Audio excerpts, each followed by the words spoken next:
Welcome to the Healing Sexual Trauma Summit. I am Marcy Little, your host, and with me today is Marla Apt. Marla, welcome. Thank you. Happy to be here. Great to have you. I'm about to tell you a lot more about Marla.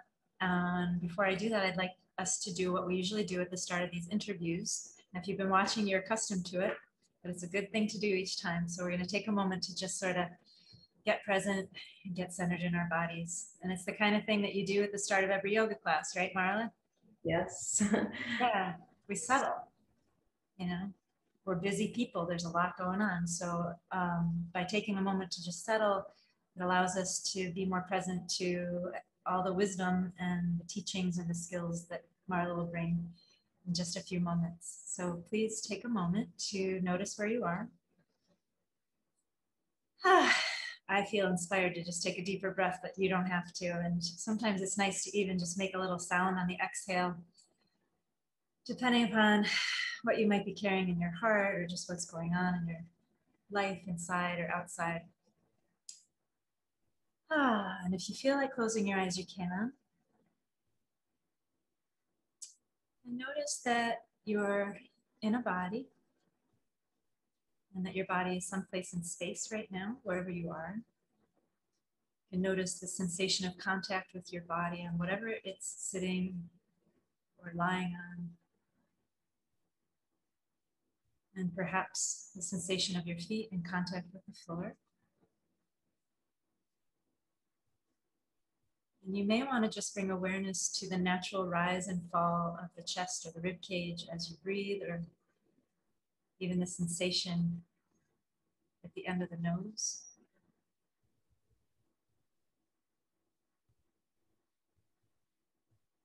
You can relax the muscles of the jaw.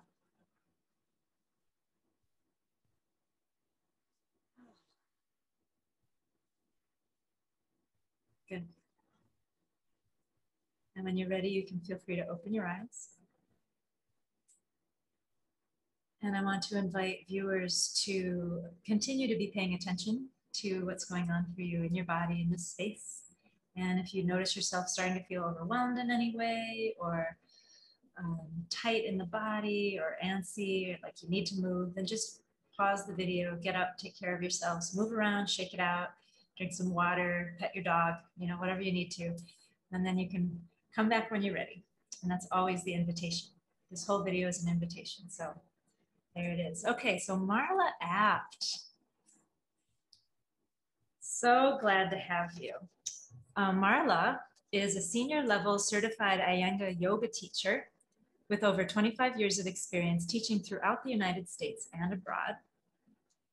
Marla visited India for the first time to conduct research for a degree in Buddhist philosophy. And until the pandemic prevented travel to India, she returned annually to study yoga under the direction of BKS Iyengar and his children, Gita and Prashant. I have tremendous curiosity about that, Marla. We'll come back to it. Okay. Marla was highlighted by Yoga Journal magazine as one of 21 young yoga teachers helping to shape the future of yoga. She designed and assisted medical research studies at UCLA regarding yoga as a treatment for depression, anxiety, and IBS, irritable bowel syndrome. Yes. Good one. Yes. I want to hear more about that too. In addition, Marla created the first yoga therapy content to be incorporated into the curriculum of the David Geffen School of Medicine at UCLA. Marla shares her knowledge internationally as a writer and contributor for Yoga Journal, Yoga International, and other magazines. Marla served the national yoga community as president of the Iyengar Yoga National Association of the United States and member of the National Certification Committee. Marla was honored by the Iyengar Yoga Association of Southern California as the recipient of their Leadership Award. She is pursuing her commitment to making the healing benefits of yoga available to communities in need as a founding board member of the nonprofit organization Iyengar Yoga Therapeutics. Marla Apt. You clearly love yoga. I do. You know, if I've ever read a bio description that reeks more of just a profound passion and love for yoga, I don't know that I have. It really has all those trappings. Do you want to tell us anything more about your love of yoga? Well, it's become a path, my path in life, and now it's kind of the lens through which I'm seeing the world in many ways. And as you mentioned in the bio, I started this journey I was studying Buddhist philosophy, and so I kind of came at yoga from a philosophical angle, and that's even though I'm fully enmeshed in the practice and teaching the practice and the techniques, I still what keeps me excited about it is this deep tradition of yoga philosophy and how it informs the practice and how we can embody it through practice. Cool, love that. And so you studied with BKS Iyengar. Yeah. When I said I wanted to hear more about that, were you surprised? No, sure. Ask me anything. Well, he's come up as somewhat of a controversial teacher, and particularly in the domain of what we're talking about, of healing sexual trauma. And so I'm just curious about your experience and what you know about that, or.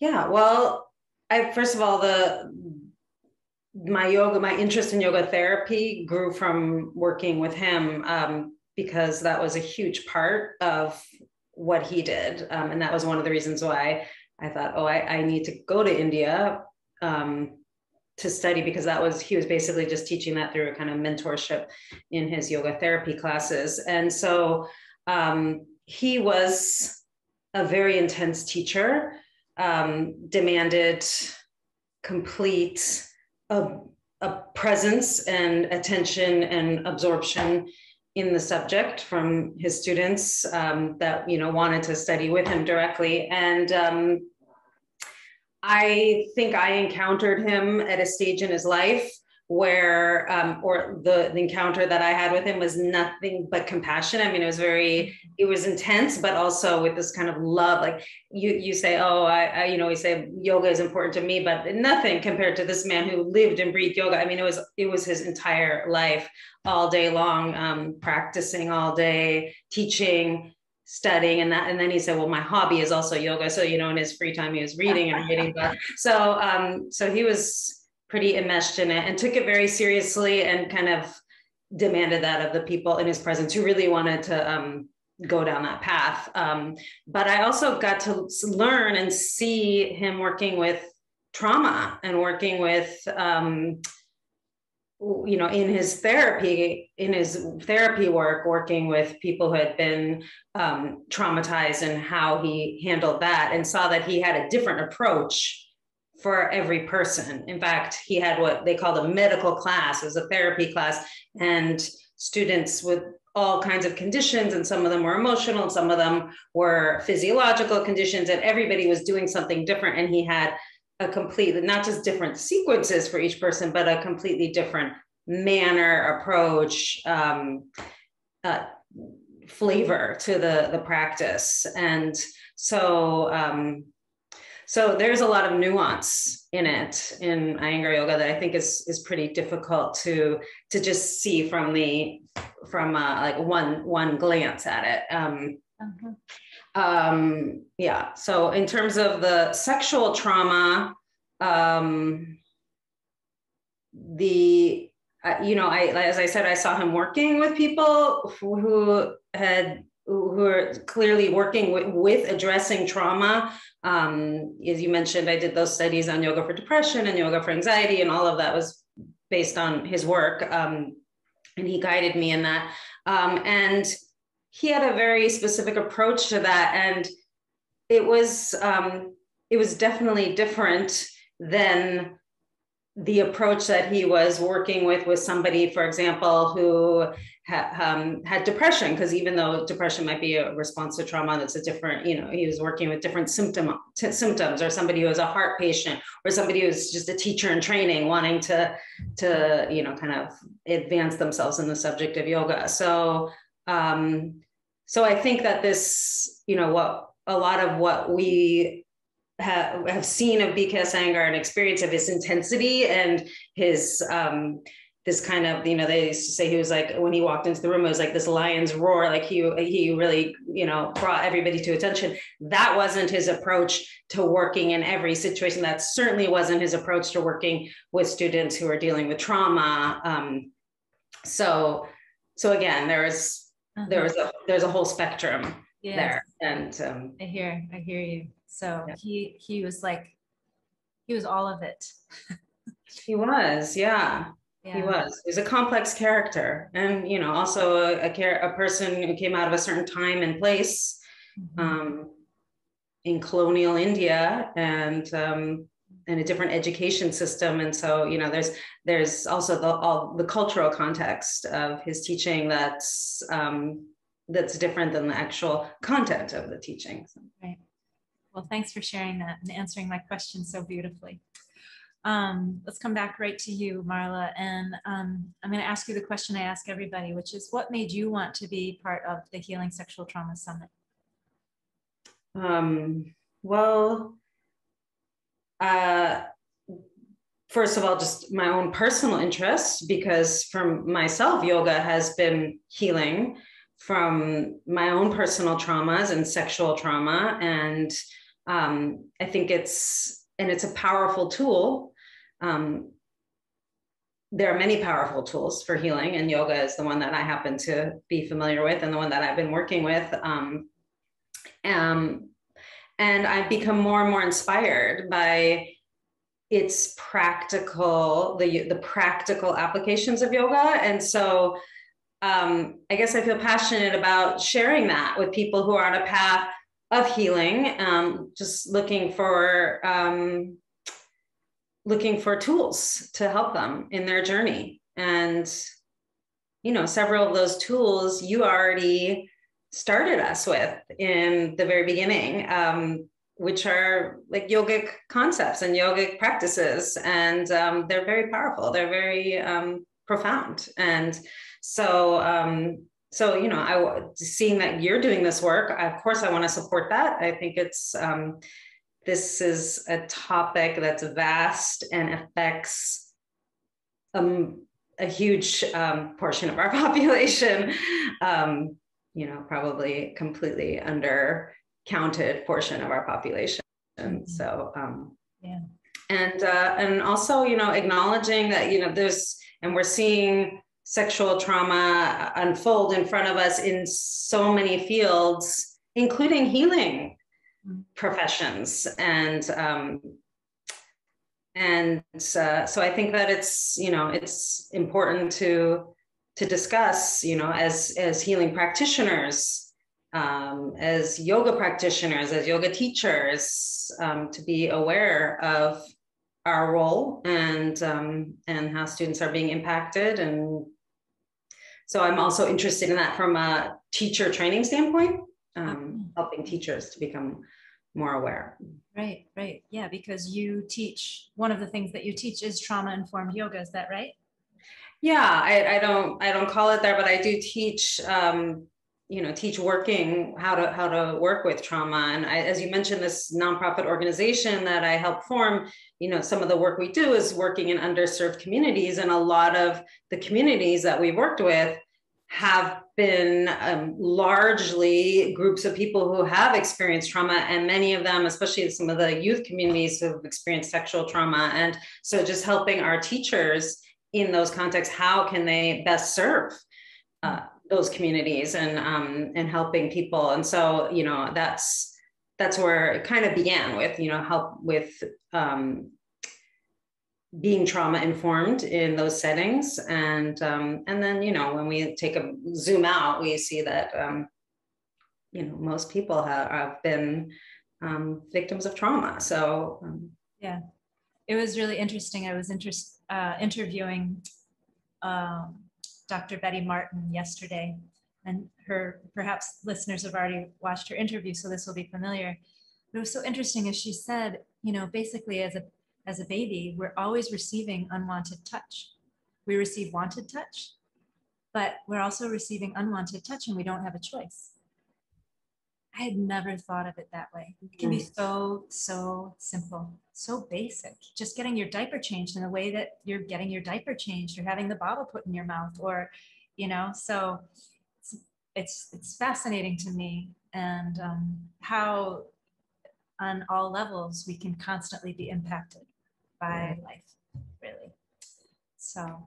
And yes, in all levels and in all aspects of our life, and through the narrow prism of the yoga situation or yoga class or yoga studies, it's an opportunity for us to regain that agency over our own bodies. And we're working with the body, which is one of the things that attracted me to yoga in the first place. As I mentioned, I had this kind of philosophical, heady interest in it, but then what attracted me to yoga, to Iyengar Yoga especially, is that it has very physical, embodied, practical application of that philosophy. But this is a universal experience that we have with the body. And when we're dealing with the body, we're dealing with all of those issues that have come up since infancy. And so, it's an opportunity to reclaim our agency and to develop those healthy relationships with our own body, with boundaries,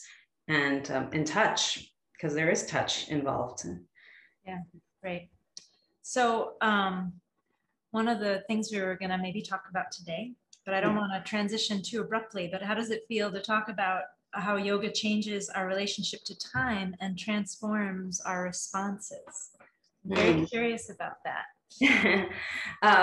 Well, I think, the yoga, in the yoga philosophical path, this idea of karma or action is that every action, thought, interaction from our past is imprinted on us. And it's imprinted in our bodies, in our nervous system, in our mind, our neurology. And we know this also through science, and so much research now is showing that as well. Neuroscientific research is showing this kind of pattern trauma in the brain. So this is, a part of the yoga philosophy, this idea of samskaras, or these imprints inside ourselves. And this samskara, we can't have any impact or influence over our past.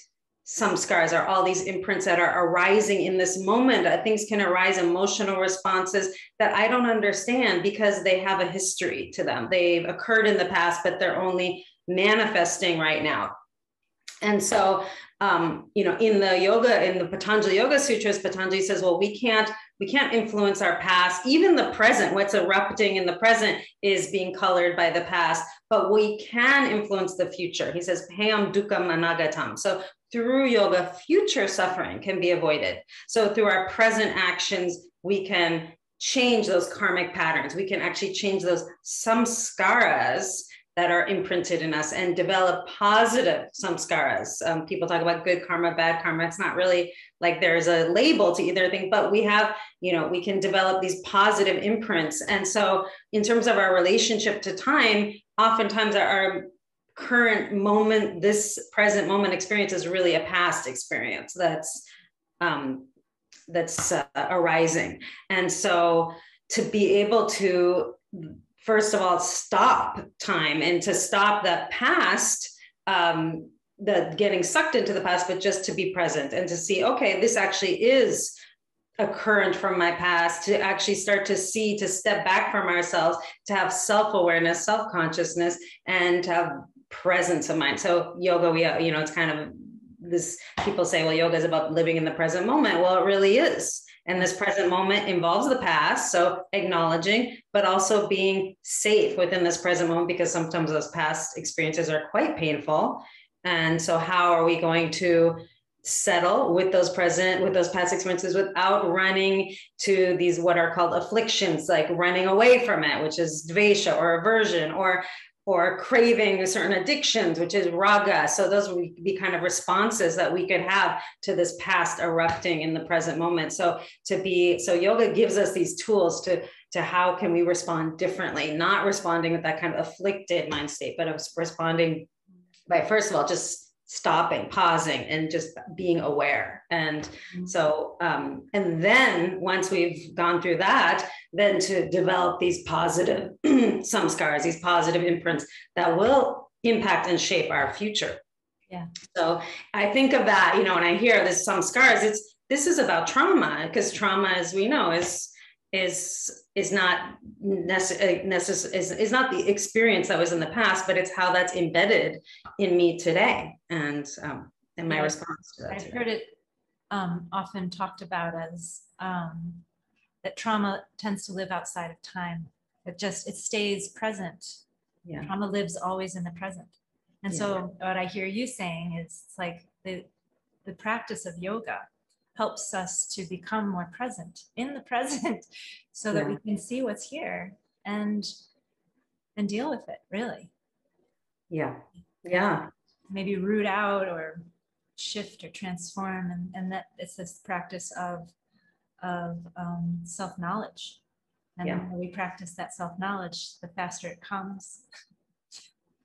Absolutely. Yeah. And also, one of the things that happens when we pause and we don't just react, because again, those afflictions or those reactions of raga and dvesha, addiction toward the things that will give us some kind of temporary alleviation or pleasure, or like a bowl of popcorn. Right. Whatever it might be for you.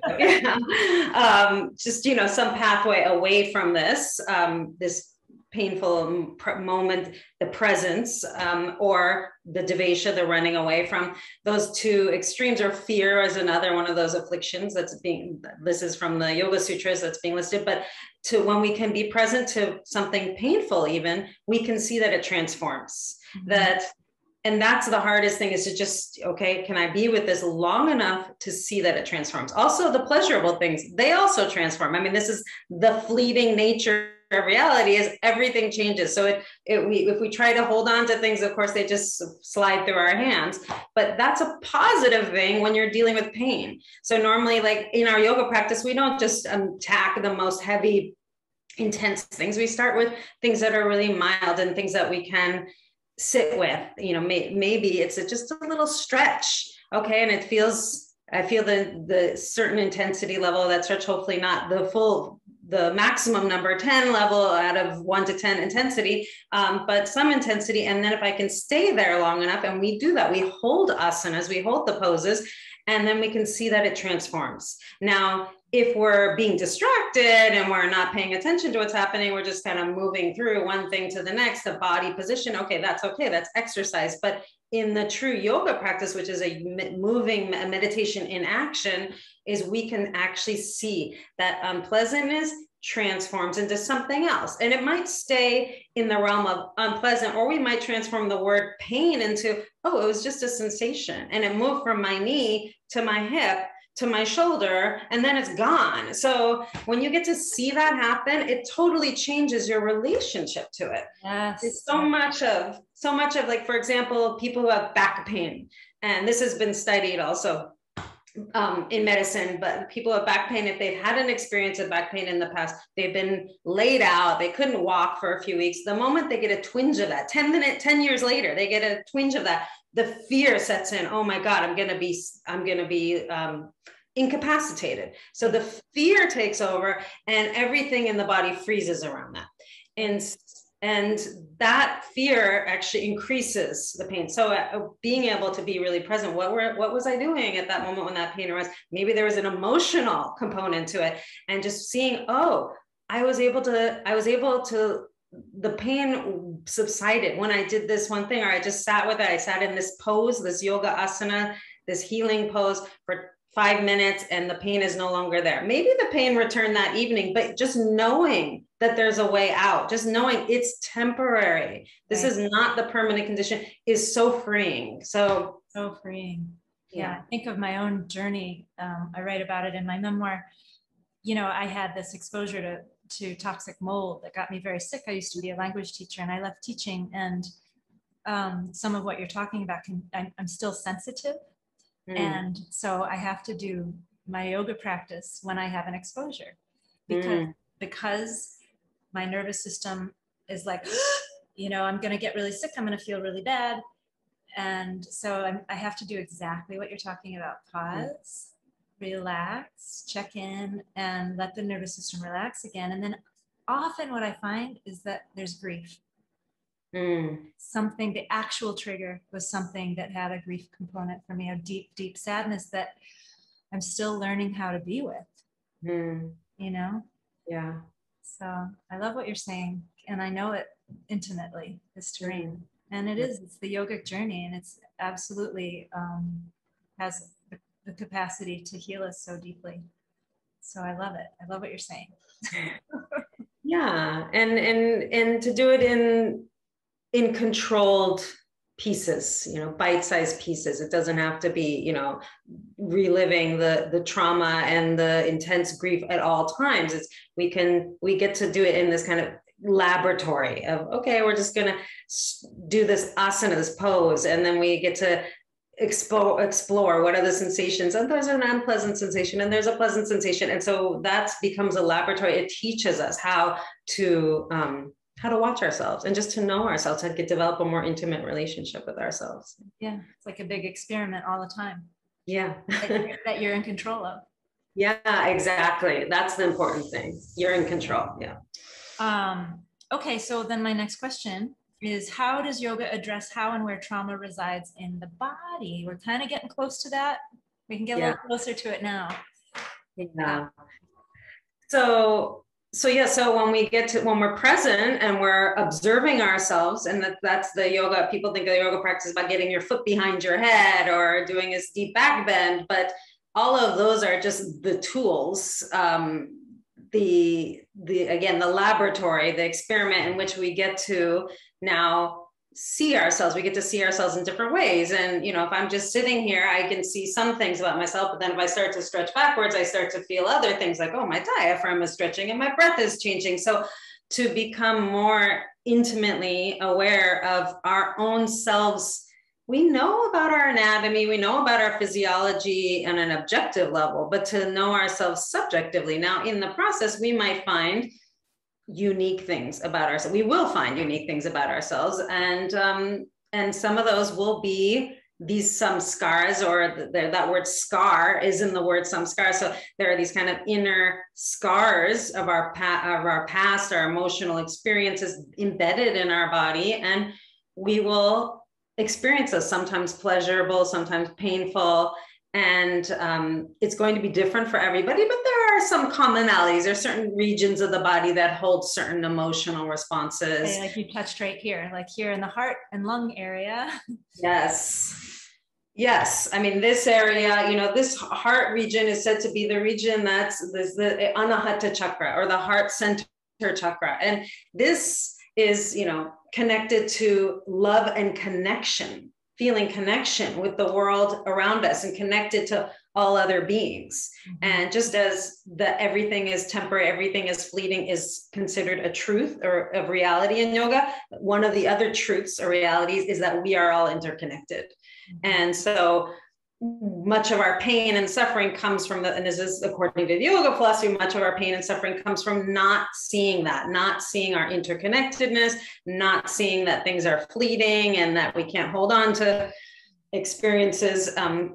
So when we can start to experience that interconnectedness, then it gives us a sense of calm. It gives us a sense of joy, even bliss.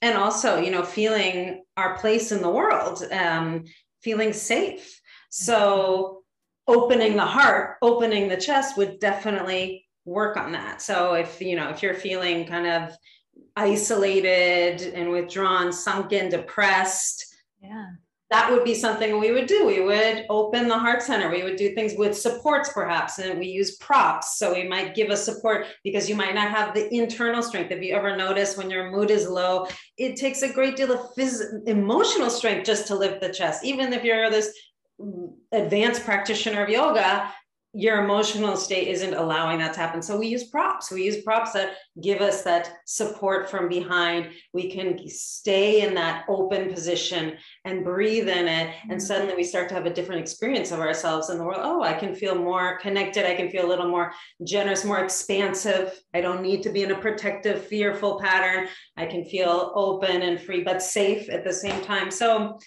that's, just one of them. And so there are all these different regions, you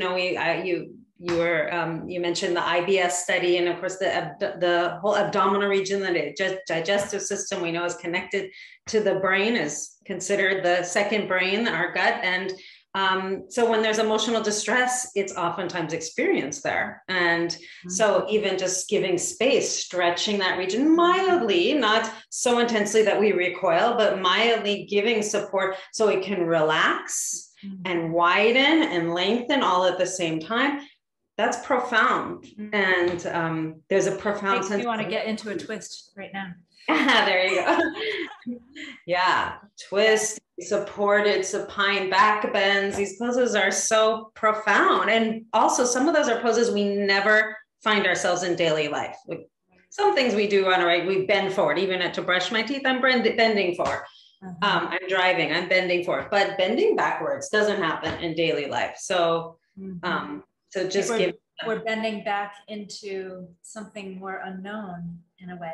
Yes, exactly. And then we start to experience fears, right? Fear of the unknown. The backside of the body is this kind of unknown, right? So we can take support. We can have something behind us and just say, okay, it's okay. I'm totally supported. I'm not falling into the abyss. Yeah. And there might be a moment of fear, but okay, now I can relax my diaphragm. And my diaphragm, when it starts to spread, calmness starts to come, this sense of courage.